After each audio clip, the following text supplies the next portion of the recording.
यहाँ कथा क्षितिज है और आज हम महाभारत की एक ऐसी पहेली को सुलझाने की कोशिश करेंगे जो सदियों से लोगों के दिलों में बसी हुई है। कर्ण का जन्म और कुंती की विवशता। क्या कुंती सच में इतनी असहाय थीं या इस कहानी में कुछ और भी छुपा है? कुरुवंश की गाथा में कुंती एक महत्वपूर्ण कड़ी थीं। उनके पिता कुंतीभोज ने उन्हें गोद लिया था। युवावस्था में ऋषि दुर्वासा उनके अतिथि बनकर आए। कुंती ने उनकी बड़ी सेवा की। उनकी सेवा से प्रसन्न होकर दुर्वासा ऋषि ने उन्हें एक अद्भुत वरदान दिया।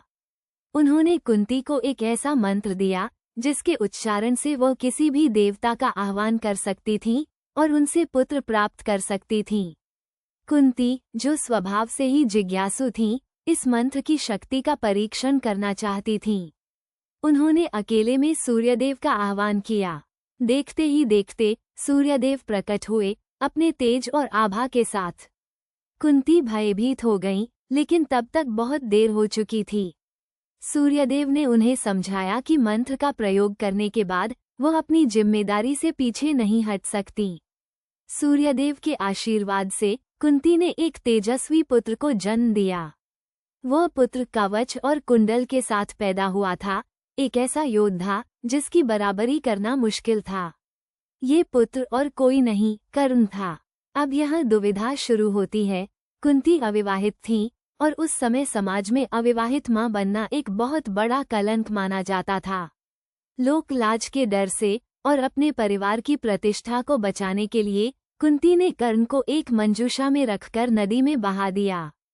उन्होंने अपने पुत्र को त्याग दिया, एक ऐसा निर्णय जिसने उनके जीवन को हमेशा के लिए बदल दिया। लेकिन क्या कुंती सच में इतनी असहाय थीं? क्या उनके पास कोई और विकल्प नहीं था? कुछ लोग तर्क देते हैं कि कुंती को अपने गुरुजनों, अपने परिवार से सलाह लेनी चाहिए थी। वो उन्हें सारी बात बता सकती थीं और शायद उन्हें कोई समाधान मिल जाता। लेकिन उस समय की सामाजिक परिस्थितियां ऐसी थीं कि कुंती को डर था कि लोग क्या कहेंगे। उनके मन में डर था कि कहीं उनके परिवार की प्रतिष्ठा मिट्टी में न मिल जाए। कुछ लोगों का मानना है कि कुंती ने जो किया वो एक मां की विवशता थी। वह जानती थी कि यदि कर्ण को उनके साथ रखा गया तो उसे समाज में तिरस्कार का सामना करना पड़ेगा। वह अपने पुत्र को एक बेहतर जीवन देना चाहती थीं, भले ही उसे अपने कलेजे पर पत्थर रखना पड़े। लेकिन दूसरी ओर कुछ लोग कुंती के निर्णय को सही नहीं मानते। उनका कहना है कि कुंती ने अपने पुत्र को त्याग कर उसे उसके अधिकार से वंचित कर दिया। कर्ण को कभी भी अपने माता पिता का प्यार नहीं मिला और उसे हमेशा यह एहसास रहा कि वह त्यागा हुआ है। इस त्याग ने कर्ण के चरित्र को बहुत प्रभावित किया और उसने जीवन भर अन्याय और तिरस्कार का सामना किया। तो क्या कुंती सच में असहाय थीं या उन्होंने गलत निर्णय लिया? यह एक ऐसा प्रश्न है जिसका उत्तर देना आसान नहीं है।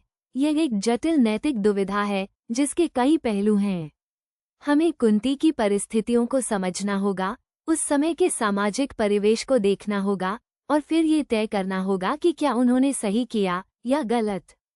कर्ण का जन्म और कुंती की विवशता महाभारत की एक ऐसी कहानी है जो हमें सोचने पर मजबूर करती है।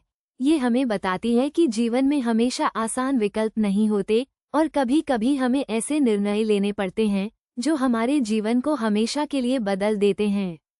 ये कथा क्षितिज है और हम आपसे फिर मिलेंगे महाभारत की एक और अनकही कहानी के साथ।